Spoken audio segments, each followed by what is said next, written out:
என்னப்பா உனக்கு பர்த்டேவா? எனக்கு இல்லை சார், ஃபாஸ்டாக் டேக்கரோட 25th anniversary. அப்போ 25 வருஷமா ஃபாஸ்ட்ராக்கோட கஸ்டமராக இருக்கேன்னு நானும் பெருமையாக சொல்லிக்கலாம்.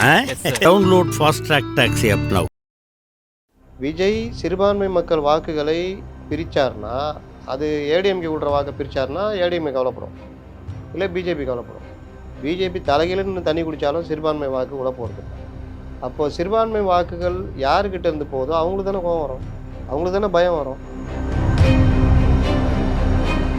எதிரி இருக்கக்கூடாது. அதில் ஏடிஎம்கே பிஜேபின்னு சொல்லி பிரித்து வச்சுருந்தாங்க. ஏடிஎம்கேவும் தாவேக்காவும் சேரக்கூடாதுன்னு பண்ணிகிட்டே இருந்தாங்க. இந்த வலையில் தாவேக்கா விழுந்துச்சு. எடப்பாடியா ஸ்ட்ராங்காக இருக்காருன்னா அவர் கூட ஸ்ட்ராங்காக இருக்கிறவங்க இருக்காங்க. அப்போ யாருக்கு எவ்வளோ சீட்டு, பிஜேபி எவ்வளோ குறைஞ்ச சீட்டில் நிப்பாட்டலான்றதுலையும் இவங்க ட்ரை பண்ணுவாங்க. எவ்வளோ அதிக சீட்டு வாங்கணுன்றதுலையும் பிஜேபி ட்ரை பண்ணுவாங்க.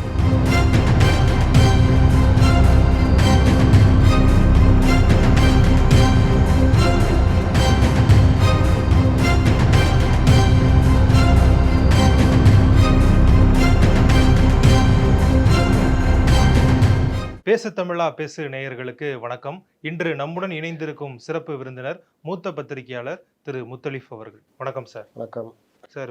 ஒரு மாதத்துக்கு முன்னாடி வரைக்குமே பார்த்தீங்கன்னா டிவி ஊடகங்களில் விவாதங்களில் 200 தொகுதி திமுக ஜெயிக்குமா, 200 தொகுதிகளில் உதயசூரியனில் போட்டியிடுமா இப்படின்லாம் விவாதம்லாம் பண்ணிக்கிட்டு இருந்தாங்க. ஆனால் இப்போ பார்த்தீங்க அப்படின்னா அதிமுக ஆட்சியில் கூட்டணி ஆட்சியாக இருக்குமா, பாஜகவுக்கு அமைச்சரவையில் இடம் கொடுப்பாங்களா அப்படிங்கிற மாதிரி போயிடுச்சு. அதிமுக ஜெயிப்பாங்க அப்படின்னு முடிவுக்கு வந்துட்டாங்களா சார்? பால் வந்து இப்போ இந்த சைடு வந்துடுச்சு. நேற்று கூட ஒரு இதில் சொல்லியிருந்தேன், நான் தான் முதல்ல பதிவு பண்ணியிருப்பேன்னு நினைக்கிறேன். அவர்கிட்ட போயிட்டு கூட்டணி ஆட்சியான்னு கேட்டுட்ருக்குறாங்க. அப்போ கூட்டணி ஆட்சி வந்தால் தானே கூட்டணி ஆட்சி பற்றிலாம். அப்போ இவங்களை ஆட்சிக்கு வரதுன்னா இவங்க முடிவு பண்ணிட்டாங்க போல். அப்போ எல்லாருமே கிட்டத்தட்ட நம்ப ஆரம்பிச்சிட்டாங்க, என்டிஏ ஃபார்ம் ஆகிடும் கூட்டணியா அப்படின்னு சொல்லிட்டு, ஆட்சியை பிடிக்கணும் எல்லாம் நம்ப ஆரம்பிச்சிட்டாங்க அப்படின்னு சொல்லியிருந்தேன். கிட்டத்தட்ட அந்த மாதிரி அதுக்கப்புறம் தான் யோசிச்சிருப்பாங்க. ஆமாம் இல்லை, தேவையில்லாமல் இந்த கேள்வியை நம்ம கேட்க விட்டா, ஆனால் அது இப்படி வருதா, இப்படி ஒரு அர்த்தம் இருக்கா இதில் அப்படின்ட்டு அநேகமாக மாற்றிக்கிட்டு இருப்பாங்கன்னு வச்சுங்களேன். இந்த எண்ணத்துடைய வெளிப்பாடு வந்து நம்ம ஏற்கனவே பொதுவாகவே தமிழ்நாட்டில் ஊடகங்கள் எல்லாமே சார்பு ஊடகங்களாக, ஆதரவு ஊடகங்களாக மாறி போனதை நம்ம பார்த்துக்கிட்டு இருக்கிறோம். டிபேட் எடுக்கிறது கூட நீங்கள் அன்றைக்கி முக்கிய பிரச்சனை இருக்கும், ஆனால் ஒன்றுக்கும் உதவாத பிரச்சனை எடுத்து உலக மகா பிரச்சனை மாதிரி டிபேட் பண்ணிகிட்டு இருப்பாங்க. அதுக்கு 4 பேர் எங்கேருந்தா வருவாங்கன்னு தெரியாது. அவங்களும் வேறு எதுக்குமே பேச மாட்டாங்க. அந்த டிபேட்டில் கூட அந்த வேறு ஏதாவது விஷயம் பேசலாம்ல, இதை சுற்றியே அவங்க உலக மகா கண்டுபிடிப்பில் வச்சு பேசிகிட்டு இருப்பாங்க. அப்போ இந்த மாதிரியே போய்கிட்டு இருக்கிற கண்டிஷனில் 200 தொகுதிகள் நாம் வெல்வோம்னா சொல்லி அந்த விஷயங்கள்லாம் இப்போது இல்லை பாருங்கள். 200 தொகுதி நம்ம அப்படின்ற இது இப்போ இல்லை. ஆமாம், அதை சொல்லவே இல்லை முதல்வர் அவர்கள். குறைஞ்சி போச்சா? அப்போ இவங்களுக்கு பதற்றம் தொற்றி கொண்டுள்ளது. இந்த கேப்பில் விஜய் வேறு கட்சியை ஆரம்பித்து பண்ணுறாரா? இவங்களுடைய கோர் ஓட்டு வந்து சிறுபான்மை மக்கள், பட்டியலின மக்கள். இப்போ அங்கேயும் பிரச்சனை வருதுனால விஜய் மேலே பாயிறாங்க. விஜய் வந்து ஆர்எஸ்எஸ்க்கு ஆதரவாக வக்ஃப் போர்டு மசோதாவில் போட்டிருக்காரு, இஸ்லாமிய வெறுப்பை காமிக்கிறார், இப்படிலாம் அவரை தனியாக அட்டாக் பண்ணுறாங்க. இன்னொரு திருமாவளவன் போன்றவர்களை வச்சு சிறுபான்மை மக்களை வாக்குகளை பிரித்து அதன் மூலியமாக பாஜக அது என்டிஏ கூட்டணி வர்றதுக்கு இவர் வந்து விஜய் உதவுறாரு, அப்படி ஒரு நரேட்டிவ் செட் பண்ணுறாங்க. அப்போ இவர்களை தொடர்ச்சியாக அந்த பதற்றம் தொற்றி கொண்டுள்ளது அப்படின்றத நம்ம பார்க்கணும். இல்லை சார், திருமாவளவன் அவர்கள் சொல்கிறது விஜய் அவர்களுடைய பெயரை குறிப்பிடலை, சிறுபான்மையினர் ஓட்டுகளை பிரிக்கிறாரு அப்படிங்கிற மாதிரி ஒரு வார்த்தையை பயன்படுத்துகிறாரு. ஸோ விஜய் வந்து கிறிஸ்டியன் ஓட்டை பிரிப்பாருன்னு அவர் சொல்கிறாரா, இல்லை என்ன சொல்ல வர்றாரு? சிறுபான்மை மக்கள்னால் கிறிஸ்தவர்கள், சிறுபான்மை இஸ்லாமியர்கள் எல்லாருமே வருவாங்க. என்னென்னா இவங்களுக்கு இது வரைக்கும் வேறு ஆப்ஷன் இல்லை. சிறுபான்மை மக்களுக்கு, இஸ்லாமியர்களுக்கோ மற்றவங்களுக்கோ பாஜகனா போட மாட்டாங்க, இயற்கையாக போட மாட்டாங்க. ஆனால் ஏடிஎம்கேக்கும் போட மாட்டாங்க. ஒரு ஜெயலலிதா மறைவுக்கு பிறகு ஏடிஎம்கேக்கிட்டையும் அந்த இஸ்லாமிய மக்களுடைய வாக்குகள் இல்லை. ஏன் இல்லைன்னா இவங்க பிஜேபியோட கூட்டணி வச்சது, அந்த 4 வருஷம் சிஏஏ ஆதரிச்சது, முத்தலாக் ஆதரிச்சது, இன்னும் பல விஷயங்கள் இவங்களுக்கு எதிராகவே முடிஞ்சிடுச்சு. அதை கொஞ்சம் மறந்தாலும் இவங்க அதை ஞாபகப்படுத்தி அதை பார்த்துக்கிட்டாங்க, கரெக்டாக மெயின்டைன் பண்ணிட்டாங்க. இந்த மாதிரி ஒரு சந்தோஷமாக இருந்த நேரத்தில் தான் இவர் கட்சி ஆரம்பிச்சிட்டார். கட்சி ஆரம்பித்தாலும் இவர் வந்து மற்ற விஷயங்கள் எப்படி போகிறாருன்னு பார்த்துருந்தா, அந்த இப்தார் விருந்து நடத்தினார் பாருங்க, அது வந்து அவர் எல்லா மத்தியில் ஒரு ரீச் ஆகிடுச்சு. அப்போ உளவுத்துறை ரிப்போர்ட்டு மற்றதெல்லாம் பார்க்கும்பொழுது இஸ்லாமியர்கள் மத்தியில் விஜய்க்கு ஒரு நல்ல பேர் இருக்குது அப்படின்னு. இயற்கையாகவே கிறிஸ்டியன்ஸ் வந்து விஜய்க்கு வாக்களிக்கிறதுக்கான வாய்ப்பு இருக்குது. அப்போ சிறுபான்மை மக்களுடைய வாக்குகள், நம்மக்கிட்ட இருந்த வாக்குகள் எங்கேயும் போகாதுன்னு நினச்சிருந்த வாக்குகள் கையை விட்டு போகுது. ஒன்றும் நான் சிம்பிளாக ஒரு உதாரணம் சொல்கிறேன். சச்சின் ஒரு படம் வந்தது, இப்போ ஒரு ரீ ரிலீஸ் பண்ணியிருக்காங்க. அதில் வடிவேலு அந்த ஹீரோயின் பேர் என்ன, ஜெனிலியா. ஜெனிலியா. நம்மளை விட்டு எங்கே போகாதுன்னா அவர் சுற்றின்னு இருப்பார், ட்ரை பண்ணிகிட்டே இருப்பார். அப்போ சாமிங்காக ஒரு பையன் வருவான், விஜய். அதே மாதிரி சாமிங்கா ஜெனிலியா மாதிரி, ஜெனிலியா தான் சிறுபான்மை மக்கள்னு வச்சுக்கிங்க, வடிவேல் தான் இவங்க. நம்மளை விட்டு எங்கே போக போகிறான்னு சுற்றி இருந்தாங்க. சாமிங்கா விஜய் உள்ளே பூண்டாப்புல.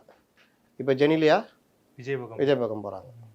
காத்திருந்தவன் பொண்டாட்டி நேற்று வந்து தூக்கிட்டு போனாங்க ஒரு பழமொழி சொல்லுவாங்க.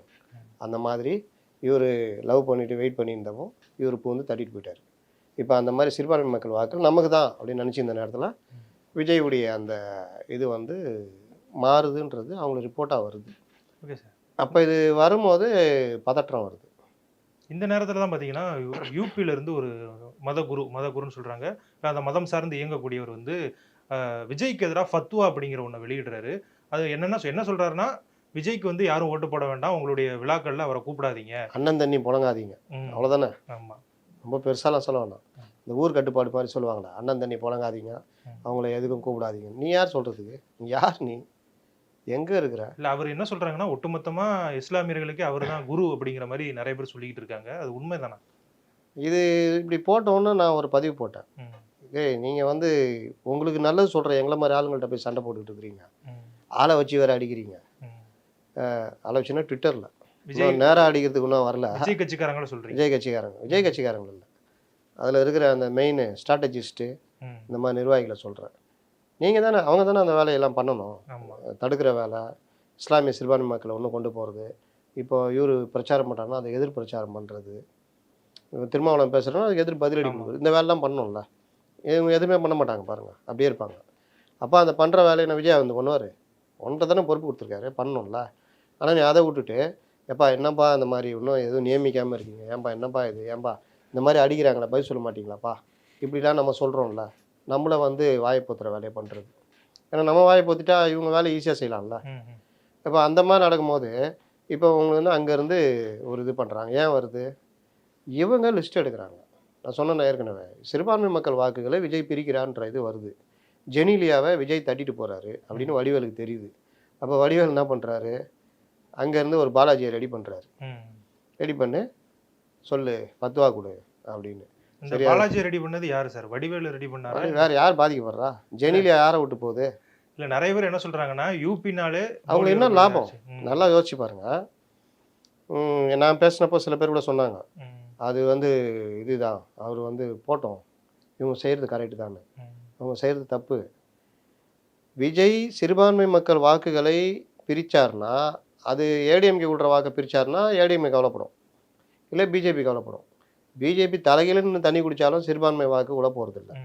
அப்போ சிறுபான்மை வாக்குகள் யாருக்கிட்ட இருந்து போகுதோ அவங்களுக்கு தானே கோவம் வரும், அவங்களுக்கு தானே பயம் வரும்.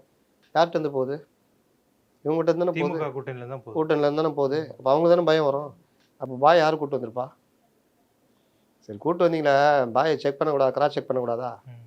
இந்த சினிமாலாம் நடிகை கூட்டு வரும்போது சில இதெல்லாம் பண்ணுவாங்க. ஒரு அந்த கேரக்டராக இருப்பான், ஒரு பிச்சைக்கார கேரக்டராக இருப்பான், அவனை கூப்பிட்டு பணக்காரனை ரோல் பண்ண சொன்னால் அவன் அதே புத்திலேயே அந்த இதில் ரோல் பண்ணிகிட்டு இருப்பான். காமெடிக்கு பண்ணுவாங்க சீனு.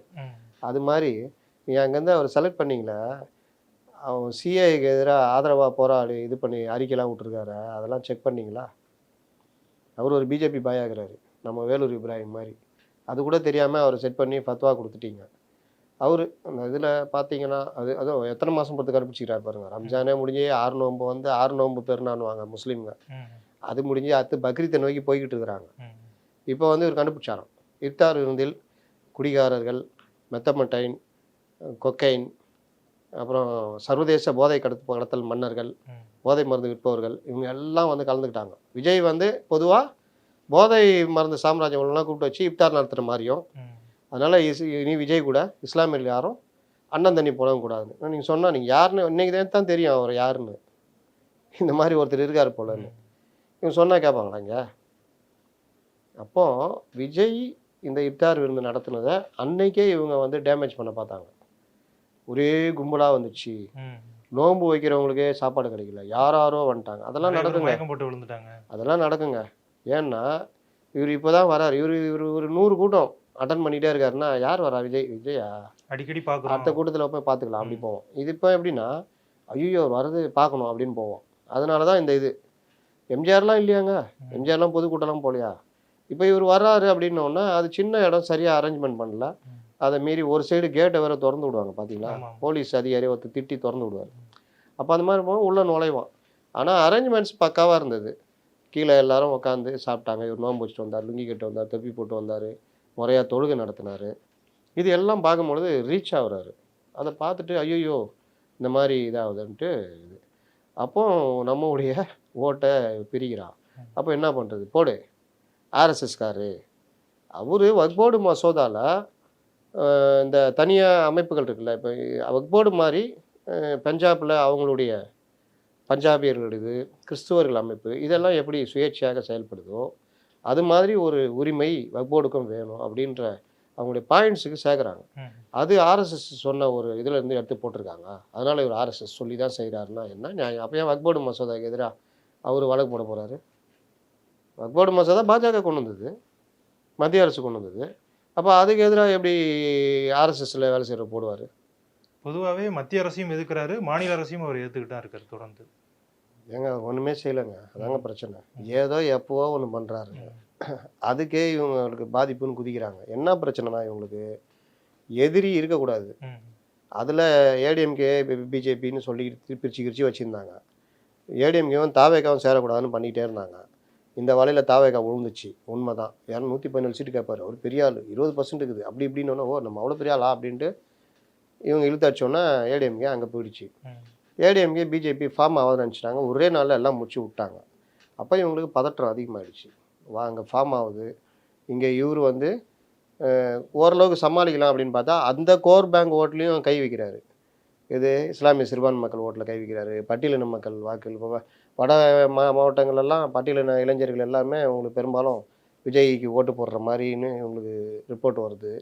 பெண்கள் வந்து பாதிக்கப்படுறவங்க எல்லாரும் வந்து இவருக்கு ஏன் ஒரு வாய்ப்பு கொடுக்கூடாதுன்னு நினைக்கிறாங்கன்னு வருது. அப்போ இதெல்லாம் வரும்போது அவர் ஒரு 10 to 12% பிரிக்கிறாரு. இவங்க வந்து ஏற்கனவே 41% இருக்காங்க சேர்ந்து, அப்போவே 24லேயே. இப்போ கூட்டணி ஜெயிக்கும்னா 45 அப்படி போயிட்டாங்கன்னா நம்ம ஒரு 35 வாங்கினா கூட கண்டோம், இதான் நடக்க போகுது அப்படின்றப்போ அந்த பயம் வருது. அந்த 35லேயும் ஒரு 17% இஸ்லாமிய சிறுபான்மை மக்கள், பட்டியலின மக்களுடைய வாக்கு நம்மள்ட்ட இருக்குன்னு நினச்சிட்டு இருந்த நேரத்தில் அதில் போய் விஜய் கை வச்சா, அதனால விஜய் மேலே பாயிறாங்க. அங்கேருந்து ஒரு ஆளை பிடிச்சி ஃபத்வா கொடு அப்படின்னு அவர் கொடுத்தோன்னே அப்படிங்கிற இஸ்லாமிய மக்கள்லாம் அவர் சொல்லிட்டாருப்பா, இனிமேல் அண்ணன் தண்ணி புழங்க மாட்டோம் முடிவு எடுப்பாங்க. இங்கே இருக்கிற அரசியல் இங்கே எப்படி செயல்படுறாங்கிறத தான் பார்ப்பாங்க. ஓகே சார், விஜய் வந்து இந்த சிறுபான்மையினர் மக்களுடைய வாக்குகளை பிரிப்பார் அப்படிங்கிறதுக்காக திமுக அவருக்கு எதிராக செயல்படுது அப்படிங்கிற ஒரு பார்வை இருக்குது. அதே நேரத்தில் விஜய்க்கு எதிராக அவர் கூட இருக்கிறவங்களே நிறைய வேலைகளை செஞ்சுக்கிட்டு இருக்காங்க. விஜய்க்கு எதிராக செய்கிறாங்களா இல்லை அரசியல் அறிவு இல்லாமல் செய்கிறாங்களா அப்படிங்கிற ஒரு கேள்வி இருக்குது. அதை நீங்கள் எப்படி சார் பார்க்குறீங்க? குறிப்பாக இந்த காளியம்மாள் விவகாரம் கூட பேசப்பட்டது. அவங்க அவர் கட்சியில் சேரணும்னு வர்றாங்க, ஆனால் அவங்க வந்து திருப்பி அனுப்பப்படுறாங்க அப்படின்னு நம்ம கேள்விப்பட்டோம். நீங்களும் போட்டிருந்தீங்க. அது எந்த அளவுக்கு சார் உண்மை? நீங்கள் ஒரு கட்சி ஆரம்பித்தோன்னா அந்த கட்சியுடைய நடைமுறைகள் ஒன்று இருக்குது. கடன்னு வேலை ஆகிட்டே இருக்கணும். அது சாதாரணமாக நடந்துக்கிட்டே இருக்கும். ஒரு வீட்டை கட்டணுன்னா நீங்கள் என்ன பண்ணுவீங்க? முதல்ல பிளானு, ஒரு இன்ஜினியரு அவர் மூலிமா பிளான் ரெடி பண்ணணும், பிளான் அப்ரூவல் வாங்கணும். பிளான் அப்ரூவல் வாங்கணுன்னா செங்கல், மணல், ஜல்லி, வேலையாட்கள், இது கான்ட்ராக்டில் எடுக்கிறதா இல்லை நம்மளே அமர்த்துறதா இல்லை இன்ஜினியர் நீங்களே பார்த்துக்கிங்கன்னா ஏதோ ஒரு வகையில் செட் பண்ணிட்டு அப்புறம் அதற்கான பணத்தை ஒதுக்கீடு பண்ணி வாங்கி வேலை கட்டுற வேலையை ஆரம்பிக்கணும். இப்படி தானே போவோம். இதுதானே கட்டுமானம், உட்கட்டமைப்பு. எதுவுமே பண்ண மாட்டேன்னு உட்காந்துருந்தா, ஒரு டென்ட்டு கொட்டாய் போட்டு உட்காந்துருந்தா, வாங்க தலைவரை அப்படியே போகிற வரல சிலை இருக்குது மாலை போட்டுருவோம்னா எவ்வளோ பெரிய தலைவர்னு நீங்கள் நினைக்கிறீங்க? வருங்கால முதலமைச்சர்னு நினைக்கிறீங்க? அவருக்குரிய மரியாதையை நீங்கள் தானே கொடுக்கணும். நீங்கள் முதலமைச்சரே போய் அம்பேத்கர் மணிமண்டபத்தில் மாலை போடும்போது நீங்களும் போய் போட்டால் தானே ஒன்று அந்த லீடர் லெவல் ஆகும். நீங்கள் விடுதலை சிறுத்தைகள் எங்கேயோ ஒரு மூலையில் வச்சுருக்கிற அம்பேத்கர் சிலையில் போய் நீங்கள் மாலை போட்டு போகிறீங்கன்னா நீங்கள் அதில் உங்களே நீங்கள் தாழ்த்துக்கிறீங்களா? விஜய்க்கு அது தெரியாது, நீங்கள் தானே அதுக்கு ரெடி பண்ணுறீங்க அந்த மாதிரி. அப்போ கட்சிக்குடைய கட்டுமானங்கள் மற்ற விஷயங்கள் அடுத்தடுத்து நகரணுமா? கட்சிக்கு விஜய் ஆரம்பித்த உடனே பலரும் தாவேக்காக்குள்ளே வரணும், இந்த ஒரு மாற்றம் கொண்டு வரணும், நம்ம நினச்சதை பண்ணணும், கட்சியை வந்து அடுத்த லெவல் கொண்டு போகணும்னு எல்லாரும் வெளியிலேருந்து வர்றாங்கன்னா யாரையுமே உள்ளே விட மாட்டேன்னா, ஹெலிகாப்டர்லேயே வா, நீ ராக்கெட்லேயே வா, ஒன்று உள்ளே விட மாட்டேன்னா அப்புறம் எதுக்கு நீங்கள் கட்சி நடத்துகிறீங்க? அதுக்கு மன்றம் நடத்திட்டு போயிடலாமல். இன்னொன்று, உங்களுக்கு ஆரம்பத்தில் சில பேர் ஆலோசகர்கள் அது இதுன்னு வாங்கினீங்க, நல்லா சிறப்பாக இருந்தது. அதுக்கப்புறம் அவங்கள ஏன் நீங்கள் ஒதுக்கிட்டீங்க? நீங்கள் கேஎஸ் ராதாகிருஷ்ணன்னா பல கருப்பையாகவும் அவங்க மேலே விமர்சனம் வைக்கிறாங்க. ஐயநாதன் விமர்சனம் வைக்கிறாரு, மருது கணேஷ் விமர்சனம் வைக்கல, ஆனால் மருதுக்குள்ளே புலம்பிகிட்டு இருக்காருல்ல. இதுக்கெல்லாம் என்ன காரணம்? யார் அந்த 2 பேர் இதெல்லாம் தீர்மானிக்கிறா? கட்சியை அடுத்த கட்டத்துக்கு நகர மாட்டேங்குது. இதுக்கு முன்னாடி கூட ஒருத்தர்கிட்ட கேட்டேன், உங்கள்கிட்டையும் கேட்குறேன். விஜய் கட்சியில் யார் அதிகமாக இருக்கா? இளைஞர்கள் இளைஞர் அணி இருக்கா? இல்லை சார். ஏன் இல்லை? அதற்கு அடுத்து அதிகமாக இருக்கிறது யார்? பெண்கள் மகளிர் அணி இருக்கா? இல்லை. ஏன் இல்லை? இல்லை, அந்த அணிகள்லாம் இருக்கானே தெரியல சார். ஏன்னா நமக்கு தெரிஞ்சது விஜய் இருக்காரு, பொதுச் செயலாளர் இருக்காரு, பொருளாளர் அது இருக்காரு. மட்டும் கட்சியா? திமுக இளைஞர் அணி தலைவர் யார்? இளைஞர் அணி நிர்வாகி யார்? உதயநிதி ஸ்டாலின். மாணவர் அணி ராஜீவ்காந்தி போட்டாங்க. மகளிர் அணி யாரோ இருக்காங்க. கனிமொழி இருந்தாங்க, இப்போ மதியம். தொழிற்சங்கம் இருக்கா? ம். தோமுசா. மார்க்சிஸ்ட் கட்சி சிஐடி இருக்குதா? ஒவ்வொரு கட்சிக்கும் ஒவ்வொன்று இருக்கா? ம். ஒன்றும் இல்லாத கட்சி கூட ஏதோ ஒன்று இருக்கும். இங்கே தொழிற்சங்கம் இருக்கா? கமல்ஹாசன் கட்சியிலே தொழிற்சங்கம் இருந்ததுங்க. ம். இந்த கட்சியில் தொழிற்சங்கம் இருக்கா? அப்போ இது எல்லாம் என்ன பேர்? எதுவுமே நடத்தலையா? இது வரைக்கும் எத்தனை மாவட்ட செயலர் முழுசும் போட்டு முடிச்சிட்டிங்களா? இன்னும் 19 பாக்கி இருக்குது. ம். 3 லட்சம் பதவிகள் நிரப்பப்படாமல் இருக்குன்றாரு. எப்போ நிரப்ப போகிறீங்க? வடகடகடன்னு ஓடிச்சா மே மாதம் பிறக்க போதா? ம். அதுலேருந்து இன்னும் எத்தனை மாதம்? 10 மாதம் இருக்குமா?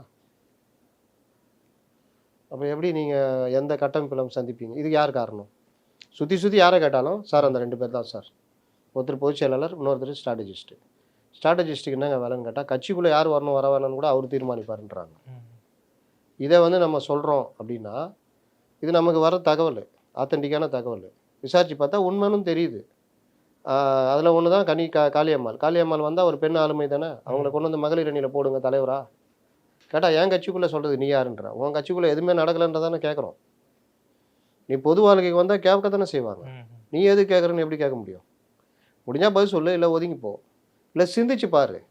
இவர் சொல்கிறது கரெக்டு தானே. இளைஞர்கள் அதிகமாக இருக்கிற கட்சினா இன்னைக்கு தாவேக்கான்னு சொல்லலாம். ம். ஆனால் அதில் இளைஞர் அணி இல்லையே. மாணவர்கள் அதிகமாக இருக்கிறது. மாணவர்கள்னால் இளம் பருவத்தினர். ஆமாம்.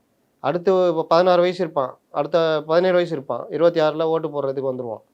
17 வயசில் +2 தானே படிச்சுட்டு இருப்பான், கல்லூரி படிச்சுட்டு இருப்பான். ம். மாணவர் தானே அவன். அப்போ மாணவர் இயக்கம் இருக்கா? தொழிலாளர்கள் பிரச்சனை இல்லாமல் ஆட்டோ தொழிலாளி, ஊரில் இருக்க எல்லா தொழிலாளி, திருப்பூரில் இருக்கிற தொழிலாளர், சாயப்பட்ட தொழிலாளர் இருந்து பலரும் போக்குவரத்து தொழிலாளி உங்கள் கட்சியில் இருக்க மாட்டாங்களா? ஓட்டு போடுறவங்களா இருக்க மாட்டாங்களா? அப்போ ஒவ்வொன்றுக்கும் தொழிற்சங்கம் வேணும்ல. இதையெல்லாம் ஒருங்கிணைத்துக்கு மாநில அளவில் ஒரு ஒருங்கிணைந்த தொழிற்சங்கம் ஒன்று பாடி இருக்கணும்ல. ஏன் இல்லை? அப்போது மகளிர் அணியை உருவாக்காமல் பெண்கள்கிட்ட நீங்கள் எப்படி கொண்டு போவீங்க? இதெல்லாம் உருவாக்காமல் நீங்கள் என்ன வேலை செஞ்சுட்டு இருக்கிறீங்க? வருதா கேள்வி? இதை தான் நீங்கள் கேட்ட கேள்விக்கு பதில். எந்த உட்கட்டமைப்பும் இல்லை அப்படின்னு சொல்கிறப்போ கோவம் வருது. ஒரே ஒரு உட்கட்டமைப்பு மட்டும் வச்சுக்கிறாங்க, இணையதள அடியாட்கள். அவங்க கூட கட்சிக்காரங்க கிடையாது, இந்த இளைஞர்கள் கிடையாது. அதுக்குன்னு காசு கொடுத்து சில அடியாட்களை வச்சுருக்காங்க. அவங்க இந்த மாதிரி கேட்குற ஆட்களை போய் அடிக்கிறது. யார் தெரியுமா? பார்த்துக்கோ, கருப்பு ஆடு. கருப்பு ஆடுடைய அடிமை. இவரை நம்பாதீர்கள். நீ ஏன் நம்பாதன்ற? இவர் என்ன கருத்து சொல்கிறாரோ அதுக்கு பதில் கருத்து போடுங்கிறது கிடையாது. கீழே வந்து ஆபாசமாக திட்டுறது. ஆபாசத்தோட பெரிய ஆபாச திட்டுகள்லாம் பார்த்தாச்சு. அங்கேயே தானே இருக்கு. பாஜகலேயும் அதான் இருக்கும், திமுகலேயும் அதான் இருக்கும். இப்போ நீங்கள் அதுக்கு சலைச்சவர் இல்லாமல் வர்றீங்க. உங்களுக்கு இந்த மாதிரி பண்ணக்கூடாதுன்னு முதல்ல கட்டுப்பாடு விதிச்சாங்க, ஞாபகம் இருக்கா? அதையும் நான் பாராட்டி பேசியிருக்கேன்.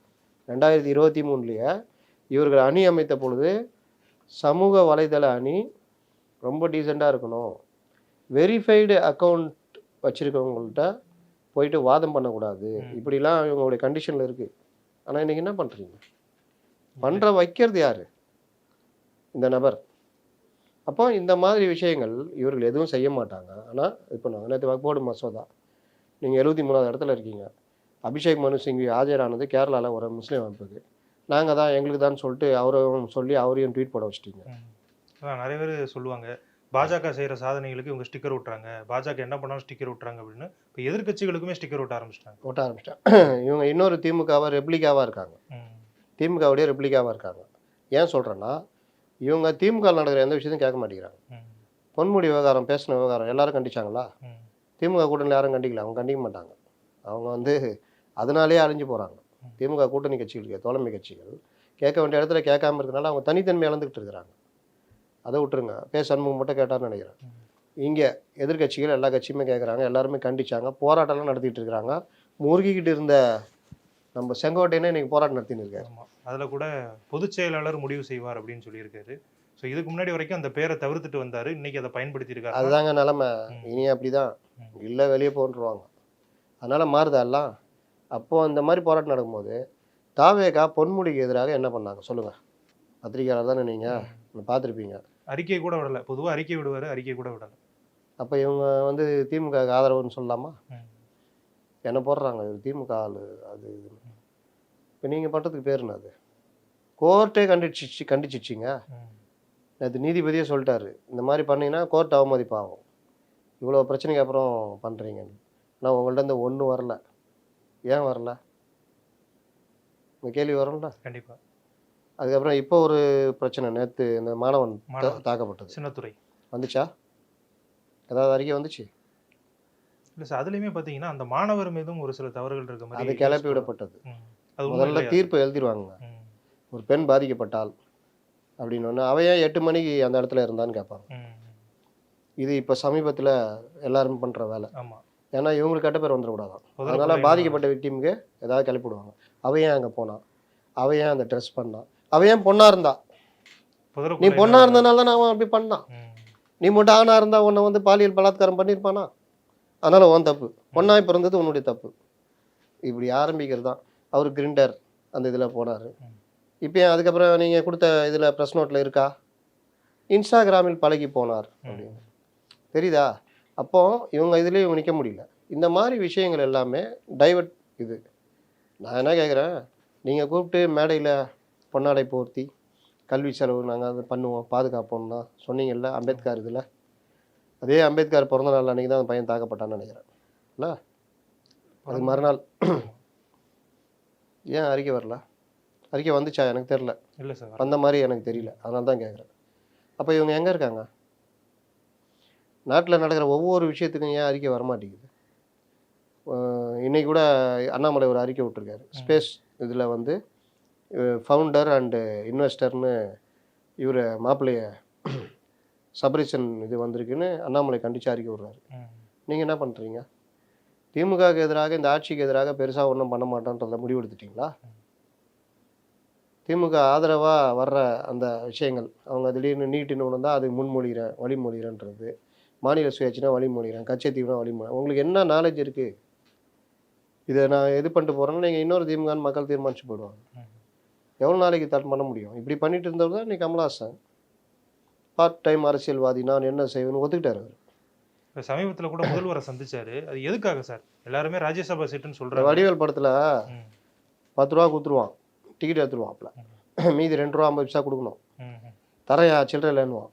போகும் சார் 2.50 தரையா, சார் 2.50 தரையானுவாப்ல. அந்த மாதிரி சார் ராஜ்யசபா தரேங்க, ஜூன் மாதம் தானேங்க இப்போ மாநில சுயாட்சி அது கட்டாயம் வேண்டும், அதற்காக முன்மொழிந்த முதல்வரை பாராட்டுகிறேன் சார்ல போட்டுட்டு சார் அந்த ராஜ்யசபா பாருங்க ஜூன் மாதம் தானே, இல்லை மறந்துட்டீங்களா ஞாபகப்படுத்த வந்தேன்.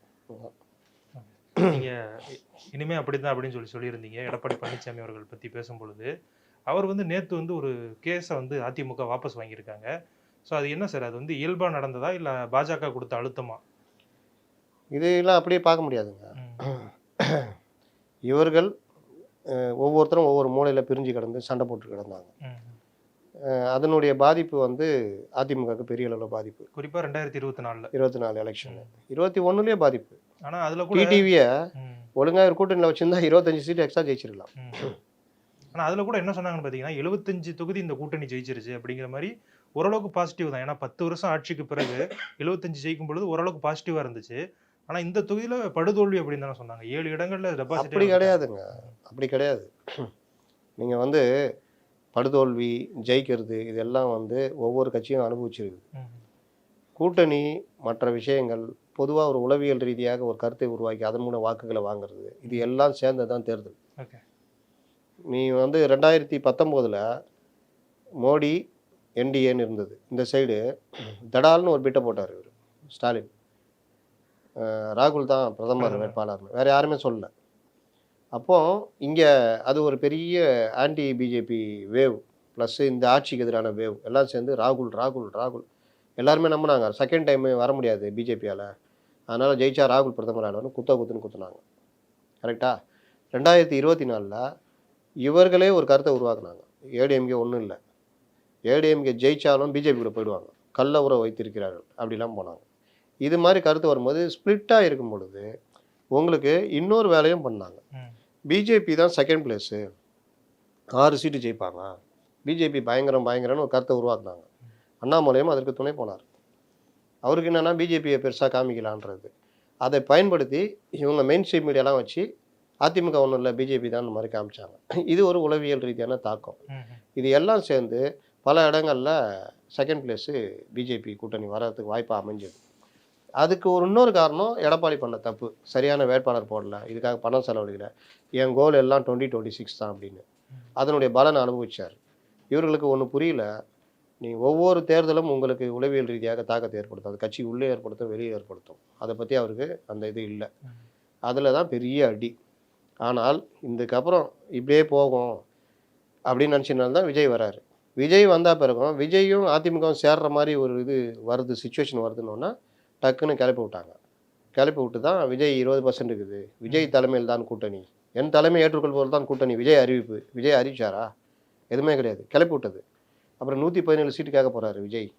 2.5 வருஷம் அவர் தான் முதல்வராக இருப்பார், அடுத்த 2.5 வருஷம் இது. இதெல்லாம் வந்து கிளப்பி விடும்போது என்ன ஆகும், கூட்டணி பேச்சுவார்த்தைக்குள்ளே முறிவு வரும்.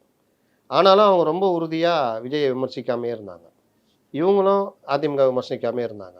இது எல்லாம் சேர்ந்துருமோன்ற பயத்தில் இவங்க இந்த பிரச்சனை பண்ணது இல்லையா. இவங்க எனக்கு என்னென்னு இந்த பிரசாந்த் கிஷோர்லாம் வந்து டிசம்பர் மாதம் வரைக்கும் இழுங்க பார்த்துக்கலான்றதுலாம் இழுத்த உடனே அங்கே வந்து ஏற்கனவே 2ஆம் கட்ட தலைவர்லாம் பேசிக்கிட்டு இருக்கிறவங்க, என்னங்க நீங்கள் இல்லை விட்டா சிக்கலாகிடும் வாங்க போகலான்னா எடப்பாடியை ஒத்துக்கிட்டாரு. டப்புன்னு ஃபார்ம் ஆகிடுச்சின்னொடனே சூழ்நிலை எல்லாமே மாறுது.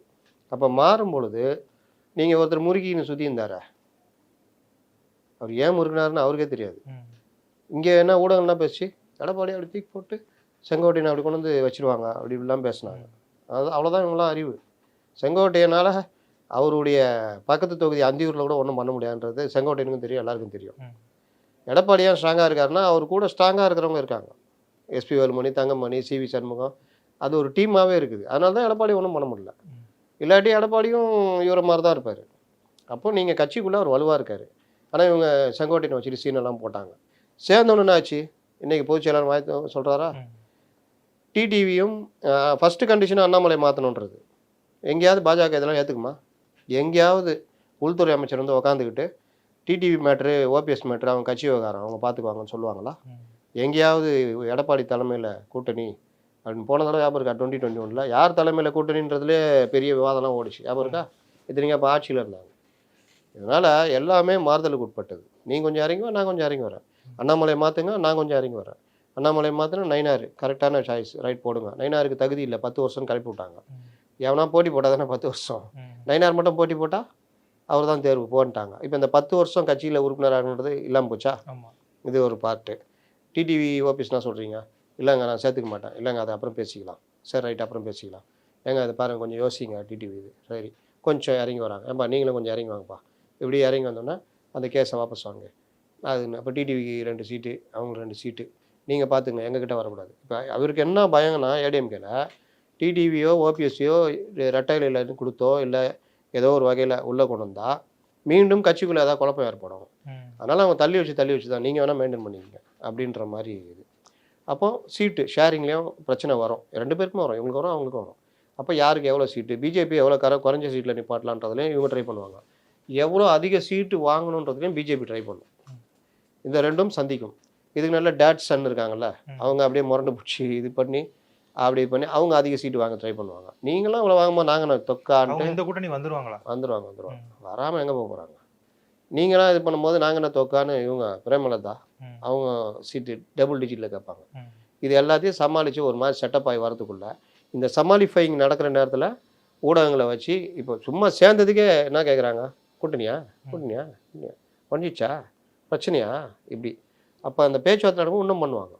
இது எல்லாத்தையும் மீறி தான் கூட்டணிகள் அமையும். இப்படி இருக்கிற நேரத்தில் இப்போ நயினார் நாகேந்திரன்ட்ட ஏதாவது கேள்வி கேட்டாங்கன்னா கட்சி தலைமை முடிவு பண்ணும், அவங்க அமித்ஷா அவர்களும் எடப்பாடி பழனிசாமி அவர்களும் பேசிக்குவாங்க அப்படிங்கிற மாதிரி அவர் வந்து சமாளிச்சிடுறாரு. ஆனால் அதிமுக தலைவர்கள் கொஞ்சம் பொங்கி பேசிடுறாங்களோ? அதுக்கு தான் அந்த அறிக்கை வந்தது. ஏன்னா இன்னைக்கு இஷ்டத்துக்கு வாய் பிடிங்கி அந்த வாய் பிடிங்க கொண்டு போய் அங்கே கேட்குறது. ரஜினி சொல்லுவார், உங்கள்கிட்ட இருக்கிற அமைச்சர்கள் எல்லாம் மோஸ்ட் சீனியர்ஸ், அந்த மோஸ்ட் சீனியர்ஸையும் ஜூனியர்ஸையும் வச்சுக்கிட்டு சிஎம் வந்து கொண்டு போகிறாருன்னா அந்த ஸ்கூலில் கிளாஸில் இருக்கிற சீனியர் மாணவர்கள் இது பண்ணுற மாதிரி அதெல்லாம் சம்மானா hats off to you sir அப்படின்வாரு. எல்லாம் சிரித்து கை தட்டுவாங்க. நம்மால் பார்ப்பானுங்க பட்டுன்னு போய் துரைமுருகன்ட்ட இப்படி ரஜினி சொல்கிறேன். ஏன்னா துரைமுருகன் அப்போ லண்டனில் இருந்தார். அங்கே உட்காந்தவர் வந்து டூப்ளிகேட்டு. அதனால் லண்டன்லேருந்து வந்த துரைமுருகன்ட்ட மைக்கை போட்டு இந்த மாதிரி ரஜினி சொன்னார். துரைமுருகன் அங்கே இருந்தார், முன்னாடி உட்காந்து சிரிச்சுக்கிட்டு. அது டூப்ளிகேட் துரைமுருகங்க. நான் தான் சொன்னேன்ல இப்போ. Okay okay. துரைமுருகன் மாதிரி ஒரிஜினல் துரைமுருகன் லண்டனில் இருந்தார். ஓகே. அதனால் அவர்கிட்ட போய் ரஜினி இப்படி சொல்கிறேன். அந்த லட்சத்தில் இருக்காங்கன்னு சொல்ல வராங்க. விலைக்கியா சொல்லணும். இந்த லட்சத்தில் நம்ம ஊடகம் இருக்குது. அங்கே தானே உட்காந்து கை தட்டி இருந்தார். அவர் புள்ள குளிங்க சிரிச்சாரு. அப்புறம் என்ன துரைமுருகன் மைக்க போடுறீங்க? ரஜினி இப்படி சொன்னார் என்ன நினைக்கிறீங்க? உடனே அவர் கண்டபடி திட்டினோன்னே அதை கொண்டு போய் ரஜினிகிட்ட துரைமுருகன் திட்டினாருன்னா திட்டினாரா வச்சுக்கிறேன் அப்படின்னு சொல்லுவார்னு பார்த்தாங்க. அவர் அதெல்லாம் ஒன்றும் இல்லை, நாங்கள் வந்து இதுதான் என் குடும்பத்தை அவர் குடும்பத்தை நாங்கள் பேசுவோம், என் குடும்பத்தை அவர் பேசுவோம், இது எங்களுக்குள்ள சாகஜன்ட்டு போயிட்டார். முடிச்சு விட்டாரா? இதுதான் இந்த ஊடகங்கள் வேலை. இந்த மாதிரி போய் நான் என்ன சொல்கிறேன், அவர் ஏதாவது வாய் தவறி விட்டா இங்கே கொண்டு வந்து என்ன சொல்கிறேன் அவர் சொல்லிக்கிறார். கூட்டணி முறிவா ஏதாவது ஒரு ஃபங்க்ஷன் போயிருப்பாங்க. எடப்பாடி வரும்போது இவர் வெளியே போயிட்டுருப்பார். இவர் எடப்பாடி அப்புறம் உள்ளே போவார். எடப்பாடியை தவிர்த்த நயினார் நாகேந்திரன் அதுதான் போல என்ன நடக்குது அதான் நடக்குது அப்படின்னு. இந்த சைடு கேட்பியா? கேட்கவே மாட்டேன். இங்கே வந்து சொல்கிறாருங்க, எங்கள் போஸ்ட் ஆட்சி ஒட்டிக்கிறாரு செல்வ பெருந்தகை, ஆட்சியில் பங்கு அதிகார பகிர் சொல்கிறாரு. உங்கள் ஆட்சி திமுக ஆட்சி அமைந்தா கூட்டணி ஆட்சியா? இவங்களுக்கு எவ்வளோ சீட்டு கொடுப்பீங்க? 60 சீட்டு கொடுப்பீங்களா? இந்த தடவை 25 தானா அப்படின்னு எதாவது கேட்குறாங்களா அந்த சைடு? ஏதாவது வருதா? வரவே வராது. ஏன்னா இவர்கள் தான் நீங்கள் வந்து உருவாக்கி அனுப்பப்படுறது. இவங்க தான் போய் அங்கே போய் கேளு, அது ஏதாவது பண்ணு, அதுக்கு தான் நீ ஏதாப்பா இல்லை வாயை விட்டுட்டு இருக்காதீங்கப்பா. அடித்து கேட்பாங்க, மிரட்டி கேட்பாங்க, கூட்டணியான்னு கேட்பாங்க, என்னென்னவோ கேட்பாங்க. வாயே திறந்துடாது, ஓடி போயிடு. ஓகே சார், கடைசியாக ஒரு கேள்வி. இப்போ 200 தொகுதிகளில் உதயசூரியன் சின்னத்தில் போட்டியிட போகிறாங்கன்னு ஒரு தகவல் வருது. அது எந்த அளவுக்கு உண்மை? அப்படி நடக்க வாய்ப்பு இருக்கா? கிட்டத்தட்ட அந்த முடிவில் இருந்தாங்க. தொகுதி பொறுப்பாளர் கூட்டம் அதெல்லாம் போட்டு உதயநிதியுடைய அந்த அவர் வீட்டில் போட்ட கூட்டம், அதுக்கு பிறகு அவர் சொன்னது, முதல்வர் வந்து மாவட்ட செயலர் கூட்டத்தில் நாம் 200 தொகுதிகளை வெல்வோம் அப்படின்னு சொன்னது. நான் அப்போ தான் கேட்டேன், நான் 200 தொகுதி வெல்லுங்கன்னா மீதி 34 யாருக்குன்னு கேட்டேன். மீதி 34 தானே கூட்டணி கட்சிகளுக்கு. இல்லை கூட்டணி கட்சிகளோடு சேர்ந்தோன்னா நான் 234, நாளை நம்மதே 40 என்ன அர்த்தம் மொத்தமாக? அப்படி தானே? அப்போ 234 சொல்லாமல் ஏன் 200 சொல்கிறீங்க? அப்போ திமுக மட்டும் 200 வெல்லம்னு சொல்கிறீங்க, அப்படி தானே? அப்போ 200 வெல்லம்னா எவ்வளோ நிற்பீங்க? கூட்டணி கட்சிகளுக்கு என்ன கொடுப்பீங்க? இந்த கேள்வி வந்தோன்னே அப்புறமா மாற்றிக்கிட்டாங்க, கூட்டணி கட்சிகளோடு சேர்ந்து இது பண்ணுவோன்னு. 200 தொகுதிகளில் வெல்வோம் அப்படின்றதுனா வழக்கம் போல் சீட் இவர்களுக்கு டீலிமிட்டேஷன் வெளியே கிடையாது, தொகுதி மறுசீராக வெளியே கிடையாது, உள்ளே தான். தலைவரே 6லாம் கிடையாது, இந்த இடம் 4ன்னு போகிறாங்க. 4மே உதயசூரியன்ற போகிறாங்க. இவங்க அதெல்லாம் உஷாரு. தலைவரே வாசல் திறந்துக்குது, தம்பி விஜய் காத்திட்ருக்காப்புல, சொல்லுங்கள்ல அங்கே போயிடுறோம். 80 திறந்து தம்பி, நீங்கள் என்னமோ 40க்கே அழுவுறீங்க அப்படின்ற மாதிரி பிரச்சனைகள் மாறும், வெடிக்கும். அப்போது இங்கே வந்து இந்த தடவை எல்லாரும் 6க்கு ஒத்துக்க மாட்டாங்க. ஏன்னா சிபிஎம் மாநாட்டிலே சொல்லி அனுப்பிச்சிட்டாங்க, கொன்னே போடுவேன், டபுள் டிஜிட் இல்லைன்னா வெளியே வந்துரு. அவங்க கேட்டால் சிபிஐயும் கேட்பாங்க. ஆமாம், சிபிஐ கேட்டால் இவர் கேட்க மாட்டாரா? விசிகா கேட்டால் போர்வால் சும்மா இருப்பாரா? சார்வால். அப்போ இவங்க இஸ்லாமிய கட்சிகள் இருக்காங்க, அவங்க கேட்பாங்க. இதெல்லாம் போனால் பெரிய அண்ணன் இருக்காப்புல காங்கிரஸ் 10% வச்சுருக்கோம் அப்படின்னு. இல்லை சார், இப்போ 2011 63 வாங்கினாங்க, அடுத்து 40 வாங்கினாங்க, அடுத்து 20 வாங்கினாங்க. இப்போ எத்தனை சார் கொடுப்பாங்க? 25 வாங்கினாங்க. இப்போ வந்து 15 கொடுக்கலான்னு நினைக்கலாம், இல்லை 25 கொடுக்கலான்னு நினைக்கலாம். அதெல்லாம் ஒத்துக்க மாட்டாங்க, பிரச்சனை வரும். முன்ன மாதிரி கிடையாது, இல்லை மாற்று ஆப்ஷன்லாம் இருக்குது. இன்னொன்று உங்கள் நிலைமை கவலைக்கிடமாக இருக்குது. அப்போ கொஞ்சம் இவங்களோட அனுசரித்து தான் போய் ஆகணும். கூட்டணியை வச்சுக்கிட்டா தான் ஜெயிக்க முடியும். இந்த கூட்டணியை விட்டுட்டாங்கன்னா பெரிய பிரச்சனை ஆகிடும். அதான் அதை விட்டு போய் அவங்க விஜய்கிட்ட சேர்ந்தாங்கன்னா மொத்தமாக எல்லாருக்குமே பிரச்சனை ஆகிடும். யாருக்கும் மெஜாரிட்டி கிடைக்காத தொங்கு சட்டசபை வர்றதுக்கு வாய்ப்பு இருக்குது. அதனால் இவங்க அதெல்லாம் யோசிப்பாங்க. அதனால் இந்த தடவை தேர்தல் ரொம்ப சுவாரஸ்யமாக இவங்க சொன்ன சண்டையெல்லாம் அங்கே நடக்கும். ஓகே சார், எங்களோட இணைந்து உங்களுடைய கருத்துக்களை பந்ததுக்கு ரொம்ப நன்றி. ஒவ்வொரு மாதமும் 1 கோடிக்கும் அதிகமான பார்வையாளர்களை சென்று சேரும் பேசு தமிழா பேசு சேனலில் உங்கள் நிறுவனத்தை விளம்பரப்படுத்த வேண்டுமா? திரையில் தெரியும் எண்ணை இப்போதே தொடர்பு கொள்ளுங்கள். கருப்போடு அணிஞ்சிட்டு காலபைரவர் வழிபாடு, அதை தொடர்ந்து அவங்க செய்து வர அவங்களுக்கு இந்த தோஷம் அடிபட்டு. அந்த பேர் பவர்ஃபுல்லாக இருந்தாக்கா இவங்க பவர்ஃபுல்லாக இருப்பாங்க. அந்த பேர் ஒரு பவர்லெஸ்ஸாக இருந்தால் இவங்க பவர்லெஸ் ஆயிடுவாங்க. பைரைட்டுங்கிறது ஒரு நல்ல சக்தி வாய்ந்த கல். இந்த கல்லை நம்ம பயன்படுத்தும் போது நமக்கு பணம் வரும். இந்த வடக்கு பகுதியும் கிழக்கு பகுதியும் ஒரு தொழில் நிறுவனத்திற்கு தவறாக அமைந்தால் மிகப்பெரிய அளவில் கடனை கொடுக்கும். இந்த மாதிரி ஆன்மீகம் மற்றும் ஜோதிடம் சார்ந்த இன்னும் பல வீடியோக்கள் பார்க்கணுமா? மறக்காம திருவருள் டிவிக்கு சப்ஸ்கிரைப் பண்ணுங்க. திருவருள் டிவியுடைய சேனல் லிங்க் இந்த வீடியோடைய டிஸ்கிரிப்ஷன்ல இருக்கு.